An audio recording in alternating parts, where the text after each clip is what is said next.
Hello friends, very good afternoon. कैसे हैं आप सब? होप आप सब अच्छे होंगे। जैसा कि आप लोगों को पता है, हमारी बिजनेस फाइनेंस की सीरीज़ चल रही है, जिसमें अभी तक हमारा फर्स्ट चैप्टर चल रहा था और आज ही हमारा फर्स्ट चैप्टर का लास्ट टॉपिक है। तो खुश हो जाइए, नेक्स्ट वीडियो से हम अपना सेकंड चैप्टर स्टार्ट करेंगे। तो इस टॉपिक का मेनली हेडिंग है, इसमें मैंने हेडिंग नहीं मेंशन किया है, difference between equity share holders, preference shares and debentures. अभी तक हमने पूरे चैप्टर्स में सिर्फ शेयर्स पढ़े। हमने इक्विटी शेयर्स भी पढ़ा, हमने प्रेफरेंस शेयर भी पढ़ा, हमने डिबेंचर्स भी पढ़ा। लेकिन जब हमें इन तीनों में डिफरेंस बताना होता है तो काफ़ी टाइम हम क्या हो जाते हैं, नर्वस हो जाते हैं, हमें आंसर समझ में नहीं आते, हमें डिफरेंस के पॉइंट समझ में नहीं आते। तो ये पढ़ना काफ़ी ज़रूरी है और काफ़ी इम्पॉर्टेंट पॉइंट है एग्ज़ाम पर्सपेक्टिव से अगर आप देखें तो आइए हम स्टार्ट करते हैं अपना topic, difference between equity share holder, equity shares, preference shares and debentures. लेकिन टॉपिक स्टार्ट करने से पहले मैं आपको एक छोटी सी इन्फॉर्मेशन देना चाहूँगी कि अगर आपको इस सब्जेक्ट या किसी भी सब्जेक्ट के नोट्स परचेस करने हो तो आप मेरा डिस्क्रिप्शन बॉक्स चेक कर सकते हैं। तो आइए स्टार्ट करते हैं। तो जैसा कि यहाँ आप देख सकते हैं, फर्स्ट है हमारा बेसिस ऑफ डिफरेंस। ठीक है, कि किस बेसिस पे आप डिफरेंस निकाल रहे हो इन तीनों में। फर्स्ट वन है हमारा इक्विटी शेयर्स, सेकंड वन है हमारा preference shares and third one है हमारा डिबेंचर। तो आइए हम फर्स्ट बेसिस ऑफ डिफरेंस देखते हैं। पहला तो हमारा नेचर ऑफ फाइनेंस, कि ये तीनों किस टाइप के फाइनेंस हैं। ठीक है, तो फर्स्ट हम इक्विटी शेयर्स का देखते हैं। This enables the company to procure long term fixed capital. ठीक है, ये क्या करता है, ये कंपनी को लॉन्ग टर्म और फिक्स्ड कैपिटल देता है। ठीक है, कि ये कैपिटल बिजनेस में रहेगा ही और काफ़ी लॉन्ग टर्म के लिए होता है। प्रेफरेंस शेयर्स क्या होता है हमारा, both medium term and long term capital can be arrange through these shares. ठीक है, इस शेयर से आप क्या कर सकते हो, मीडियम टर्म या लॉन्ग टर्म दोनों टाइप के कैपिटल इस शेयर से आप अरेंज कर सकते हो। जिस तरीके की आपको ज़रूरत हो आप उस तरीके का शेयर्स इशू कर सकते हो। थर्ड वन है हमारे debentures. Issue of debentures enables the company to arrange long term and medium term capital. और डिबेंचर से भी आप क्या कर सकते हो, लॉन्ग टर्म या मीडियम टर्म दोनों तरीके के ही कैपिटल को क्या कर सकते हो, रेस कर सकते हो अपने कंपनी के लिए। तो आपको समझ में आया किस तरीके के तीनों फाइनेंस है। इक्विटी शेयर हमारा लॉन्ग टर्म और फिक्स्ड कैपिटल है, प्रेफरेंस शेयर हमारा medium term and long term दोनों है, और डिबेंचर हमारा लॉन्ग टर्म और मीडियम टर्म वो भी दोनों है। नेक्स्ट बेसिस ऑफ डिफरेंस है हमारा कॉस्ट। ठीक है, company usually have to pay higher dividend on this share. ठीक है, कंपनी को हमेशा इक्विटी शेयर्स पे ज़्यादा डिविडेंड देना पड़ता है। ठीक है, क्योंकि इक्विटी शेयर होल्डर्स का डिविडेंड फिक्स नहीं होता है। ठीक है, जिस हिसाब से प्रॉफिट होता है उनको उस हिसाब से उनको डिविडेंड देना होता है। तो इक्विटी शेयर्स में उनको मैक्सिमम टाइम यही होता है कि उनको ज़्यादा डिविडेंड देने होते हैं। प्रेफरेंस शेयर्स का क्या होता है, dividend paid on these shares is usually less than the dividend paid on equity। ठीक है, आप इसमें क्या होता है, इक्विटी से कम पैसा देना होता है। ऐसा नहीं है कि आप इक्विटी को जितना दे रहे हो उतना ही आप प्रेफरेंस शेयर्स को दोगे। प्रेफरेंस शेयर्स में यूजुअली इक्विटी शेयर्स के कंपैरिजन में कम होता है। ठीक है, इसका dividend. Share the interest amount on these shares is also calculated at the lowest rate. ठीक है, और इनको जो इंटरेस्ट मिलता है, ठीक है, इनके कैपिटल पे इनका जो इंटरेस्ट होता है वो भी काफ़ी लो होता है। ठीक है, बहुत ज़्यादा इंटरेस्ट इनके कैपिटल पे नहीं दिया जाता है। और डिबेंचर का क्या होता है, the interest on amount of debenture is also calculated at the lowest rate of interest. ठीक है, डिबेंचर पे भी सेम होता है, उनका जो इंटरेस्ट ऑन डिबेंचर होता है वो काफ़ी लो होता है, कम से कम इंटरेस्ट उनको दिया जाता है। Not only this, interest paid on debenture is treated as expenditure and hence it also helps in gaining income tax benefit. ऐसा ही नहीं है, बल्कि इसमें क्या होता है, आप जो इंटरेस्ट पे कर रहे हो डिबेंचर्स को वो एक कंपनी के खर्चे की तरह देखा जाता है और उसको हम टोटल प्रॉफिट में से कम भी करते हैं, जिसके वजह से कंपनी को क्या होता है, टैक्स बेनिफिट भी बहुत मिलते हैं। ठीक है, तो ये था कॉस्ट के अकॉर्डिंग इन तीनों में डिफरेंस। फिर नेक्स्ट हमारा क्या है, इंटरफेरेंस मैनेजमेंट। ठीक है, अब इन तीनों का मैनेजमेंट में कैसा इंटरफेरेंस होता है। तो इक्विटी का क्या होता है, they have a right to interfere in the management of the company. इनके पास पूरा राइट होता है कि ये कंपनी के मैनेजमेंट में इंटरफेयर कर सकते हैं. ठीक है, इनका पूरा राइट होता है. प्रेफरेंस शेयर्स का क्या होता है? The share holders do not have a right to interfere in the management of the company. इन शेयर होल्डर्स के पास, प्रेफरेंस शेयर होल्डर्स के पास कोई भी राइट नहीं होता है कि वो किसी भी मैनेजमेंट में वो इंटरफेयर कर सके. कंपनी के किसी भी मैनेजमेंट में वो क्या करेंगे? इंटरफेयर नहीं करेंगे. उनके पास राइट नहीं होता है. और डिबेंचर में क्या होता है? These debenture holders also do not interfere in the management of the company. और as usual same debenture holders के पास होता है, वो लोगों के पास भी कोई राइट नहीं होता है कि वो क्या करें? कंपनी के मैनेजमेंट में पार्ट ले सकें. ठीक है. फिर नेक्स्ट वन हमारा क्या है? Return on investment. ठीक है, अब इन तीनों को इनके इन्वेस्टमेंट में रिटर्न कैसा मिलता है? तो फर्स्ट हम देखते हैं इक्विटी शेयर होल्डर्स का. These shareholders are paid dividend only when the company earns profit. ठीक है, इन शेयर होल्डर्स को तभी डिविडेंड मिलता है जब कंपनी को प्रॉफिट हो रहा है. ठीक है, dividend to paid to them is in relations to the prosperity and profits made by the company. ठीक है, इनको सिर्फ और सिर्फ तभी डिविडेंड मिलता है जब कंपनी प्रॉफिट अर्न कर रही होती है. और इनको जो डिविडेंड पे भी किया जाता है वो पूरा का पूरा किस पे डिपेंड होता है कि कंपनी की औकात कितनी है, कंपनी की हैसियत कितनी है और उसका कितना प्रॉफिट हो रहा है, उस पे ही इनका क्या होता है? शेयर्स डिपेंड होता है. अदरवाइज कभी कभी प्रॉफिट नहीं होता है तो इनको रिटर्न नहीं भी मिलता है, इनको डिविडेंड नहीं भी मिलता है. ठीक है, अब प्रेफरेंस शेयर्स का देख लेते हैं. तो dividend is paid at the pre fixed rate. ठीक है, इनको जो डिविडेंड मिलता है वो इनका जो प्री फिक्स्ड होता है. ठीक है, जो शेयर इशू करने से पहले इनका रेट फिक्स किया जाता है, उसी रेट पे इनको इंटरेस्ट मिलता ही मिलता है. However, the dividend is paid only when the company is running in profit. But in case of cumulative preference share, profit keeps on accumulating and is paid in the year when the company makes profit. ठीक है, इनको क्या होता है? इनको fix rate पे मिलता है, लेकिन इनको क्या होता है? डिविडेंड तभी पे किया जाता है जब कंपनी प्रॉफिट में हो. ठीक है, अगर कंपनी प्रॉफिट में है तो इनको पे किया जाएगा, लेकिन जो फिक्स रेट है उसी पे किया जाएगा. ठीक है, सिर्फ और सिर्फ एक क्यूमुलेटिव प्रेफरेंस शेयर्स का केस होता है. उसमें क्या होता है? अगर कंपनी प्रॉफिट नहीं भी कमा रही है तो इनका उस साल का जो प्रॉफिट होता है उसको नेक्स्ट ईयर जब भी कंपनी प्रॉफिट कमाएगी उस ईयर में उसको जोड़ के दिया जाएगा. ठीक है, जिस ईयर का इनको डिविडेंड नहीं दिया गया हो. ठीक है, बाकी सारे प्रेफरेंस शेयर्स में अगर कंपनी रनिंग में है, अगर उसको प्रॉफिट हो रहा है तो उसका जो फिक्स रेट है उस पर उसको इंटरेस्ट दिया जाएगा. अदरवाइज अगर कंपनी को प्रॉफिट नहीं हो रहा है तो इनको भी डिविडेंड नहीं मिलेगा. ठीक है, अब डिबेंचर का देख लेते हैं. डिबेंचर का क्या है?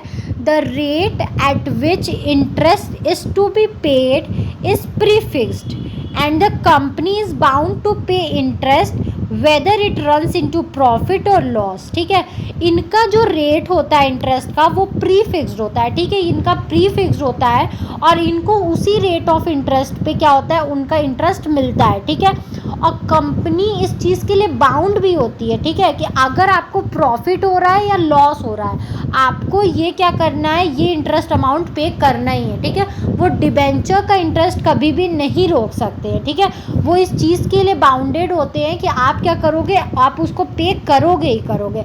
अदरवाइज आप जो भी सिक्योरिटी रखे होगे, आप वो सिक्योरिटी पे क्या कर सकता है? अपनी वो सिक्योरिटी पे लीगल एक्शन ले सकता है. अदरवाइज वो ऐसे भी लीगल एक्शन ले सकता है, लेकिन कंपनी बाउंडेड होती है कि आप प्रॉफिट में हो, लॉस में हो, आप कोई एसेट्स बेच रहे हो, क्या कर रहे हो, आपको डिबेंचर का इंटरेस्ट पे बैक करना ही करना है. आप उससे कोई भी आप उसमें कोई भी कमी नहीं कर सकते हो. ठीक है, नेक्स्ट है हमारा फ्लेक्सिबिलिटी. अब हम इन तीनों में देखेंगे कि कैसी फ्लेक्सिबिलिटी होती है इन तीनों की. ठीक है, सिंस पहले हम इक्विटी शेयर का देखते हैं. Since most part of the capital is raised through ordinary equity shares, structure of capital lakhs in flexibility, ठीक है। एक कंपनी क्या करती है, वो अपने कैपिटल का ज़्यादातर पार्ट किससे करती है, इक्विटी शेयर से रेस करती है, ठीक है। तो इस केस में जो उसका, अगर कंपनी अपने कैपिटल का ज़्यादातर पार्ट इक्विटी शेयर्स का है उसका, ठीक है, उसके कैपिटल में मतलब मैक्सिमम पार्ट उसका इक्विटी शेयर है, इक्विटी शेयर से उसने पैसा रेस किया है, तो इस केस में जो स्ट्रक्चर बनता है किसी भी कंपनी का, वो क्या होता है, बहुत ज़्यादा फ्लेक्सिबल नहीं होता है, ठीक है, उसमें फ्लेक्सिबिलिटी कम होती है। प्रेफरेंस शेयर्स में क्या होता है, preference shares provide some degree of flexibility in the capital structure of the company. Preference shares में कुछ हद तक कंपनी क्या होती है, उसका जो कैपिटल स्ट्रक्चर होता है वो फ्लेक्सिबल होता है, ठीक है। Amount of redeemable preference shares can be refunded if the company does not require this amount, and convertible preference shares can be converted into, ठीक है, जो redeemable preference shares होते हैं उनके अमाउंट को क्या करती है कंपनी, रिफंड कर देती है अगर उसको ज़रूरत नहीं है, ठीक है। अगर आपने redeemable preference shares खरीद रखा है कंपनी से, और अगर कंपनी को कभी लगता है कि हमें इस पैसे की ज़रूरत नहीं है, तो वो पैसा आपको क्या कर देगी, वापस कर देगी, आप मना नहीं कर सकते हो। लेकिन इक्विटी शेयर्स में ऐसा नहीं होता है, वो ओनर्स फंड होता है, ठीक है। आप जब तक कंपनी वाइंड अप नहीं होती आप उस पैसे को वापस नहीं कर सकते हो, ठीक है। और convertible preference shares can be converted ordinary equity shares as per the need of the company. और जो कन्वर्टेबल प्रेफरेंस शेयर्स होते हैं उनको जब भी कंपनी को लगता है, ज़रूरत लगती है, तो वो उनको किस में बदल देता है, वो उसको एक ऑर्डिनरी से इक्विटी शेयर्स में भी कन्वर्ट कर सकता है। तो इसीलिए हम लोग बोलते हैं प्रेफरेंस शेयर्स में काफ़ी हद तक फ्लैक्सिबल होती हैं चीज़ें, ठीक है। अब डिबेंचर में हम लोग देखते हैं, since debenture by nature is a form of credit, so these can be increased और decreased as per the company, ठीक है। जैसा कि हम लोग डिबेंचर का नेचर जानते हैं कि ये एक तरीके का क्रेडिट होता है, ठीक है, एक तरीके की उधारी होती है कंपनी के लिए।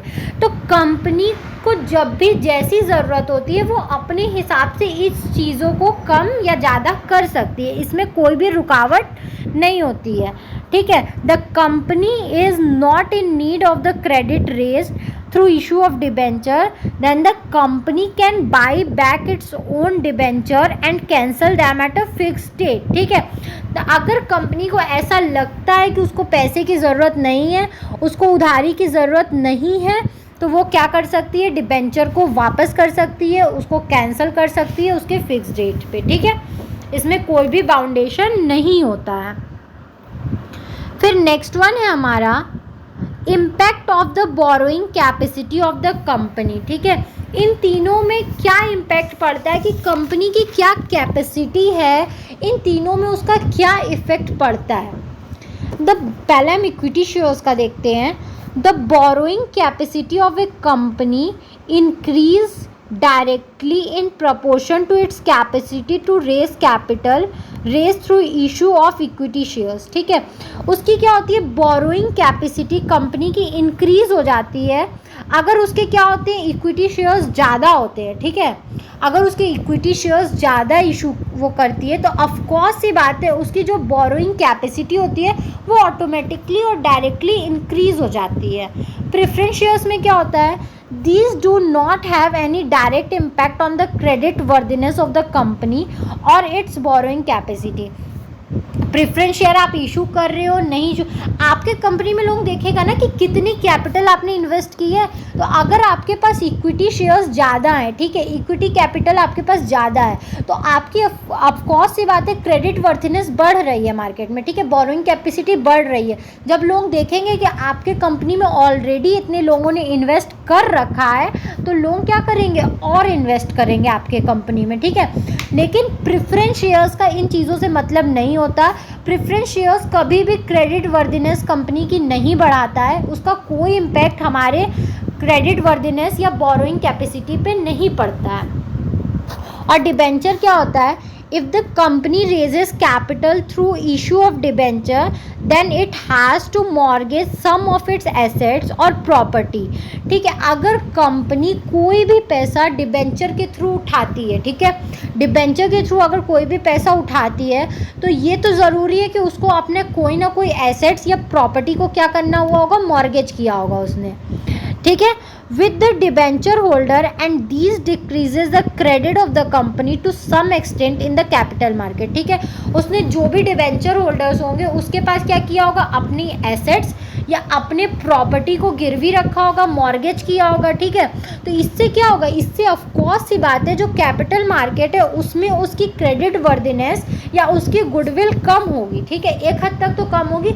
जब एक किसी इन्वेस्टर को पता है कि इस कंपनी के ज़्यादातर एसेट्स मॉर्गेज्ड है, ठीक है, तो वो कंपनी या कोई भी आपके कंपनी में इन्वेस्ट क्यों करेगा, ठीक है, उसको तो लगेगा ना कि इसकी फाइनेंशियली साउंड कंपनी नहीं है, that's why he is not interested in invest your company. तो वो ऑफकोर्स सी बात है नहीं इंटरेस्ट लेगा आपके कंपनी में इन्वेस्ट करने के लिए।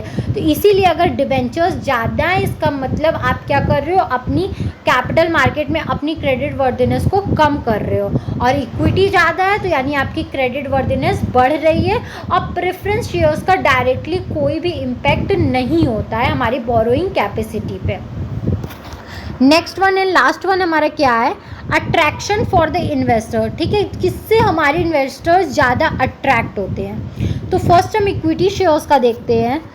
Those investors who by nature are adventurous and wish to take part in the management of the company in addition to good returns or investment, for them investment in equity share is the best option। ठीक है, इसमें बोल रहा है जो investors, अगर कोई investor, ठीक है, एडवेंचरियस नेचर का हो, ठीक है, जिसको क्या मतलब कि जिसको नई चीज़ों में एडवेंचर करने का बहुत मन होता हो, उसको वो चीज़ें अच्छी लगती हो, उस टाइप का एडवेंचर, या वो क्या करना चाह रहा हो, वो कंपनी के मैनेजमेंट में पार्ट लेना चाह रहा हो, ठीक है, उसका मन हो कि हम कंपनी के मैनेजमेंट में पार्ट लेंगे, ठीक है, और उसको क्या हो, एक अच्छे रिटर्न की भी उम्मीद हो, और वो अपने पैसे को कहीं इन्वेस्ट भी करना चाह रहा हो, तो उसके लिए इक्विटी शेयर एक बेस्ट ऑप्शन है, ठीक है, लेकिन वो एडवेंचरियस नेचर का होना चाहिए, उसको अपने पैसे इन्वेस्ट करने का मन होना चाहिए, ठीक है, उसको एक गुड रिटर्न, और सबसे मेन चीज़ है उसको मैनेजमेंट में पार्ट लेने का मन होना चाहिए, ठीक है, क्योंकि प्रॉफिट भी हो सकता है, लॉस भी हो सकता है, इसलिए यहाँ पे एडवेंचरियस नेचर का बोला है, ठीक है। तो ये क्या होता है, इक्विटी शेयर्स का होता है।